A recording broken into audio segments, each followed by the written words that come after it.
بسم اللہ الرحمن الرحیم۔ اسم مفعول کا بیان۔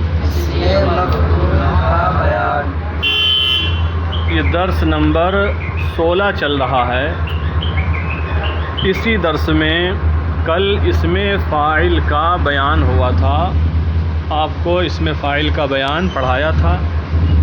آج اسم مفعول کا بیان ہونا ہے، اس کے بعد اسم تفضیل کا بیان، اور اسی درس میں یہ سارے بیان مصادر تک مکمل ہو جائیں گے۔ تو آج ہے اسم مفعول کا بیان۔ اسم مفعول کسے کہتے ہیں، پہلے آپ حضرات اس چیز کو سمجھ لیں، ذہن نشین کر لیں۔ اسم مفعول اس کو کہتے ہیں جس پر فاعل کا فعل واقع ہو۔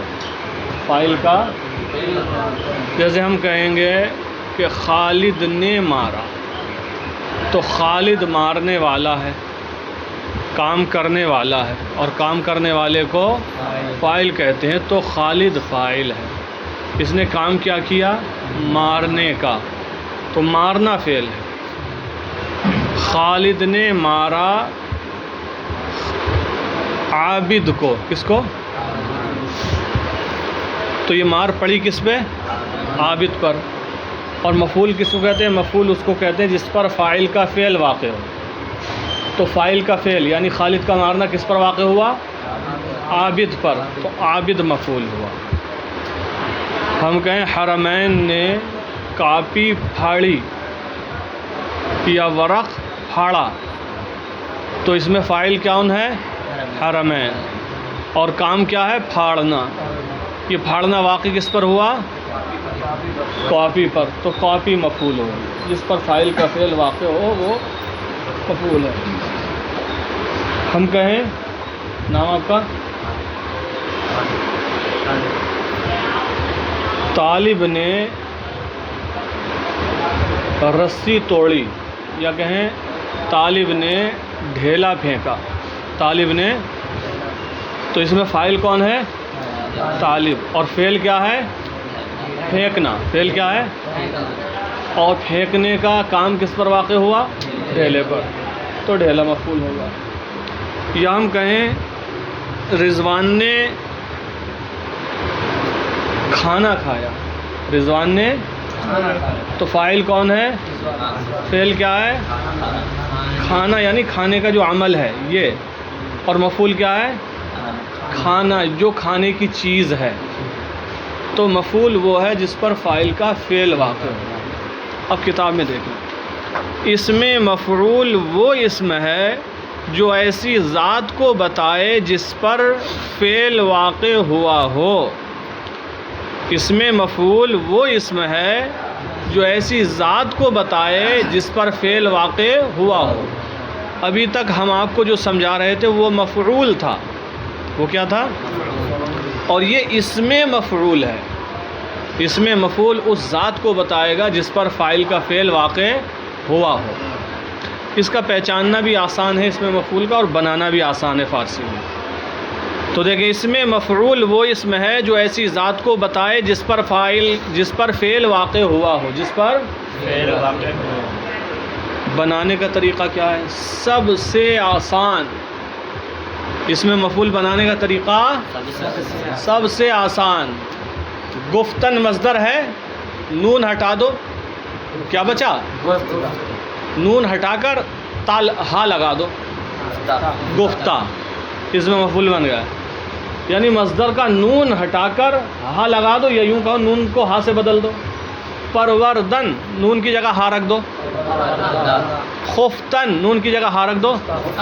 جستن، آمدن، رفتن، تلبیدن، آمرزیدن۔ یہ بڑا آسان ہے، نون کی جگہ ہا لگانا ہے۔ دیکھیں اسم مفعول بنانے کا طریقہ، مصدر کے آخری نون کو، مصدر کے آخری ہا سے بدل کر اس میں مفعول بناتے ہیں، ہا سے بدل کر اس میں مفعول بناتے ہیں، جیسے پروردن سے پروردہ، پروردن سے پروردہ، گردان اس میں مفعول، پروردہ پروردگان، پروردہ پروردگان، پروردہ کا ترجمہ پروردگان پالے ہوئے۔ دو ہی صیغے اس میں مفعول کے بھی آتے ہیں، جس طرح اس میں فاعل کے دو صیغے آتے ہیں۔ اس میں تفضیل کا بیان، اس میں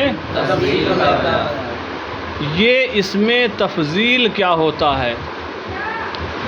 تو اس میں تفضیل اس کو کہتے ہیں جو کام کرنے والے کی بڑائی ظاہر کرے، کام کرنے والے کی، جیسے کہا جائے کہ زیادہ کھانے والا، کھانا بھی تو ایک کام ہے،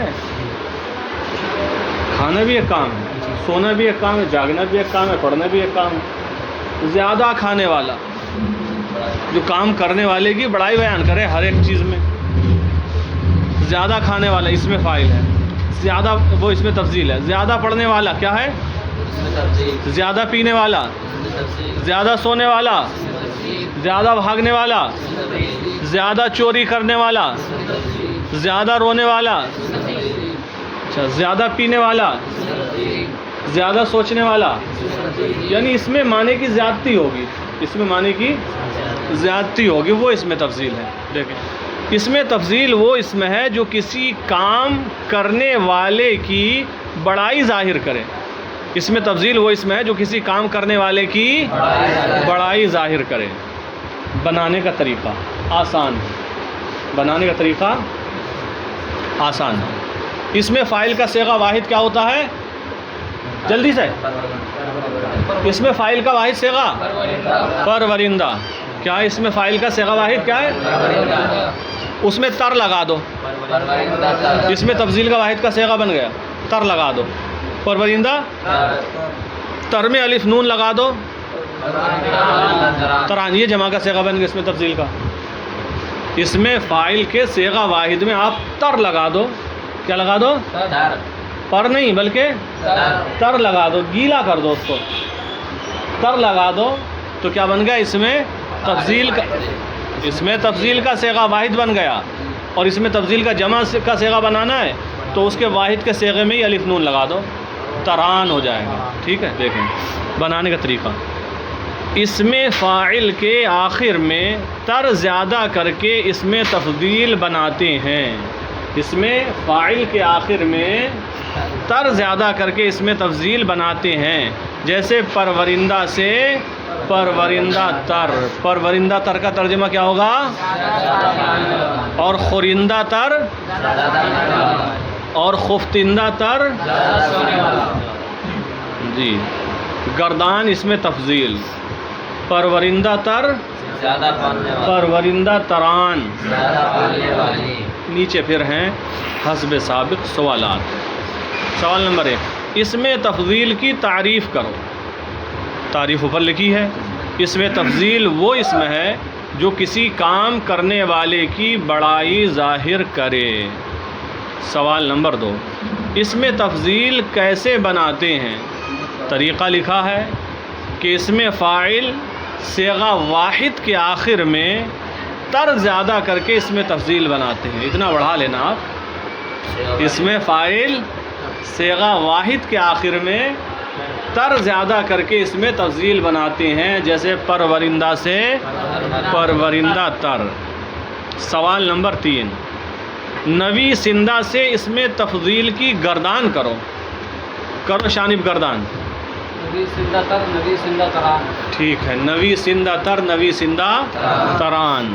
سوال نمبر 4، بخشندہ تر کا ترجمہ کرو، حرمین بخشندہ تر کا ترجمہ زیادہ بخشنے والا، زیادہ بخشنے والا۔ ٹھیک ہے، ترجمہ بالکل۔ سوال نمبر 5، آورندہ تران کیا صیغہ ہے؟ مستقیم۔ آورندہ تران کیا صیغہ ہے؟ زور سے بولو، ناشتہ کیا نہیں کیا؟ ارے تب تو آواز نہیں نکلے گی۔ کون سا صیغہ ہے؟ جمع نہیں کہیں گے آپ، جمع نہیں کہیں گے، اس میں تفضیل جمع کا صیغہ ہے. اس میں جمع میں تو آپ سے کہیں الگ سے سوال کر دیا جائے تو اس میں مفعول جمع بھی ہو سکتا ہے, اس میں فاعل کا جمع کا بھی ہو سکتا ہے. اس لیے جس کا صیغہ ہے اس کا بھی نام ذکر کرو کہ اس میں تفضیل جمع کا صیغہ ہے. کیا کہیں گے؟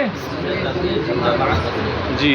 سوال نمبر 6, زیادہ ڈھونڈنے والا, اس کی فارسی بناؤ رضوان. زیادہ ڈھونڈنے والا, ڈھونڈنے والا جوئندہ. زیادہ ڈھونڈنے والا کیا فارسی بنے گی؟ جوئندہ تر, زیادہ ڈھونڈنے والا. سوال نمبر 7, نوشندہ کا ترجمہ کرو. طالب, نوشندہ کا ترجمہ کیا تم کرو. پینے والا کہہ رہا ہے. ہاں کیا ہو گیا تمہیں؟ تم کر ترجمہ. نوشندہ کتاب میں نوشندہ لکھا, اس کا ترجمہ. ہاں صحیح ہے, تو ڈرنا تو یہ بدلنے والا تھا. جو چیز صحیح ہے اس پہ جمنا چاہیے نا, یہی ہے. تو اس میں فاعل ہے, تر کہاں لگا ہے؟ تو یہ ترجمہ بدل کے کرنے لگا تھا کہ زیادہ پینے والا. تو اس میں فاعل ہے, یہ اس میں تفضیل نہیں ہے. جوئندہ وہ, نوشندہ, نوشندہ پینے والا, صحیح ترجمہ کیا تھا. سوال نمبر 8, زیادہ کھانے والے, اس کی فارسی بناؤ. آپ بناؤ. خورندہ نہیں, خورندہ. خورندہ تران, خورندہ تران, زیادہ کھانے والے. خورندہ تران زیادہ. بات سمجھ میں آ گئی؟ اس میں ظرف کا بیان اور ہو جائے, مختصر سا ہے, اس کی تو گردان بھی نہیں ہے. ٹھیک ہے, چل دیکھیں. اس میں ظرف کا بیان, اس میں یہ بھی آسان سی چیز ہے. پہلے توجہ ادھر رہے, آپ سمجھ لیں. سمجھی ہوئی چیز کو یاد کرنا بہت آسان ہوتا ہے. اس میں ظرف کہتے ہیں. ظرف آپ نے اردو میں پڑھا ہوگا. ظرف کا معنی کیا ہوتا ہے؟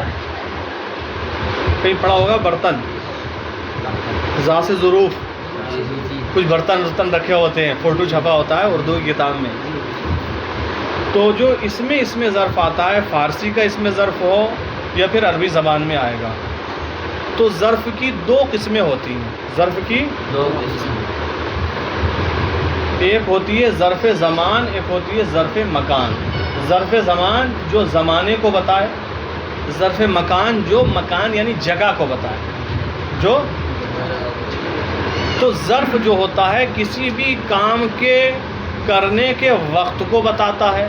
کسی بھی کام کے کرنے کے وقت کو بتاتا ہے کہ فلاں جمعے کے دن آئے گا, یا ہفتے کے دن آئے گا, یا دوشنبہ کو آئے گا, یا بدھ کے دن آئے گا. وقت ہے نا یہ سب.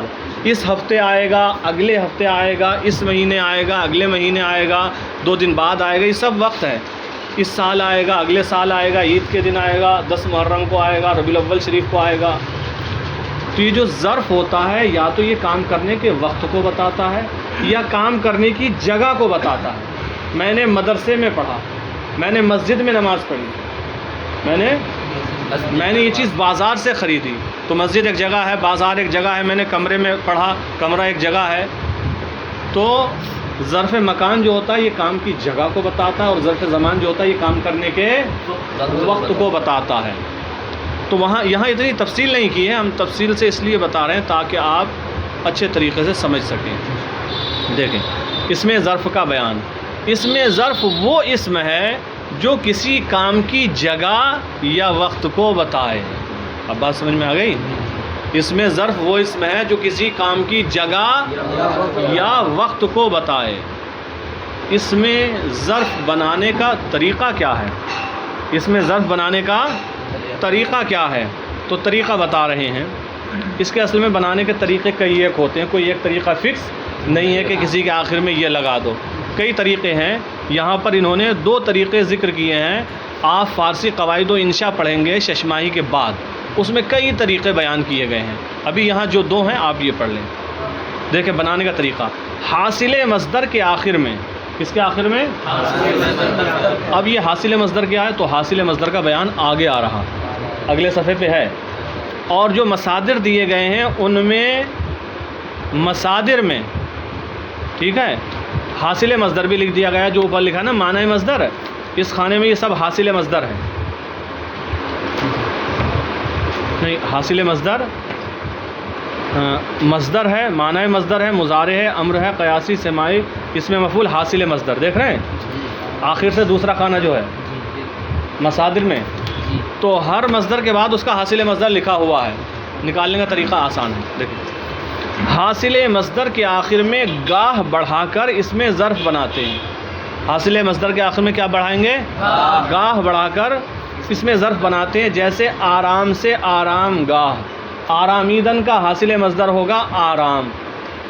آرامیدن کا حاصل مصدر ہے آرام، اس کے آخر میں گاہ بڑھا دیا تو کیا ہو گیا؟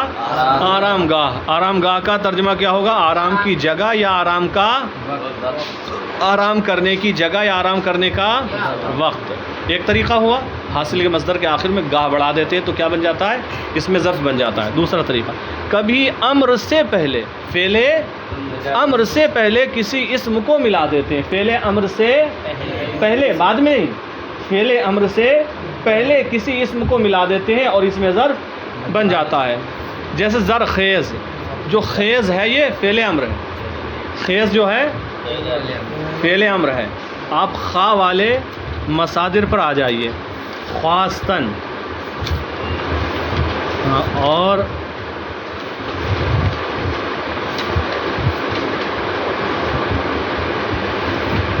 آپ فعل امر دیکھیے، خیز، ٹھیک ہے. دیکھیے خزیدن کیا لکھا ہے؟ آگے خا والے مصدر پر، اور ایک ہے خاصتن اوپر ہی لکھا ہے. پہلے دوسرا مصدر ہے نا، اس میں دیکھیے فعل امر کیا لکھا ہے؟ بخیز. کیا ہے؟